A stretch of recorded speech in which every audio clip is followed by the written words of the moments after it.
everyone, welcome back to Corporate Decoder, the place where we decode the corporate world, one filing at a time. Today we're diving into a report from Kulicke Soffa Industries. It's got a little bit of everything, from debt changes to board reshuffling. It's like a corporate potluck where you're not quite sure what dish is going to surprise you.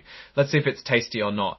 Basically, this report tells us about a change in their borrowing and a significant shift in how their board of directors will be elected in the future. It's a move towards giving shareholders more say, which could be interesting. Before we jump in, if you find value in dissecting these corporate documents, make sure you're subscribed. We also have a Discord community linked in the description below for more in-depth discussions. First up, let's talk about some money stuff. Kulicke Soffa ended an agreement for a line of credit with Mouth Bank. This agreement allowed them to borrow up to $150 million for general business needs. Think of it like a corporate credit card with a really high limit. This $150 million line of credit was known as the overdraft facility, and it was available to both the main company and its subsidiary, Kulicke Soffa Pty Limited in Singapore. The agreement, officially called the Facility Agreements, was initially set up back in February of 2019. Now they've decided to terminate it. The important thing here is that they didn't have any outstanding balance when they closed the account. It's like cancelling your credit card before you rack up a huge bill. Plus, they didn't have to pay any penalties for ending the agreement early. This suggests that they don't need the extra borrowing power right now. Maybe because they have enough cash on hand, or they found a better financing option. Or maybe they were just paying for an expensive insurance policy they didn't need, so they saved money. Now, let's switch gears and talk about how the company is run. There's been a change in the company's bylaws, which are like the rules for how the company operates. Specifically, this change involves the board of directors, the group of people elected to oversee the company's strategy and direction. The company is moving to declassify the board. Declassify is a fancy word for giving shareholders more power to choose who sits on the board. Basically, instead of directors serving staggered terms, everyone will be up for election each year. Think of it like this. Before, some board members were elected for, say, 3-year terms, so only a portion of the board would be up for election each year.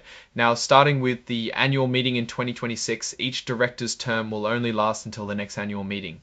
This change will be phased in over 4 years, meaning that by 2029, all directors will be elected annually. This gives shareholders more frequent opportunities to influence who is leading the company. Current directors with longer terms will continue to serve out those terms until they expire. It's not like everyone is getting kicked out right away. And if a director leaves before their term is up, the person appointed to replace them will only serve until the next election for that position. This new rule, these bylaws, went into effect immediately. It's a pretty big deal for corporate governance. Finally, the report includes the updated bylaws as an exhibit. So if you're really into the details, you can read the full text of the changes. This document spells out all the specifics of how the board elections will work going forward. Alright, now for my take on what's going on here. Ending the line of credit suggests that Kulicke Soffa is in a stable enough financial position that they don't need to keep such a large borrowing option open. It could also mean they are managing their cash more efficiently or have found a better deal elsewhere. Either way, it seems like a positive sign regarding their financial health. The move to declassify the board is interesting. It gives shareholders more power, which some investors will see as a good thing. It can make the company more accountable to its shareholders and potentially lead to better decision making. However, it also opens the door for activist investors to try to shake things up, which could be good or bad depending on your perspective. Overall, Kulicke Soffa seem to be making sensible financial decisions and moving towards a more shareholders-friendly governance structure.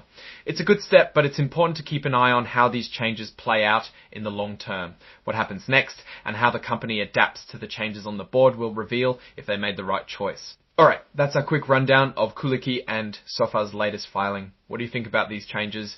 Do you see them as positive steps for the company? Share your thoughts in the comments below.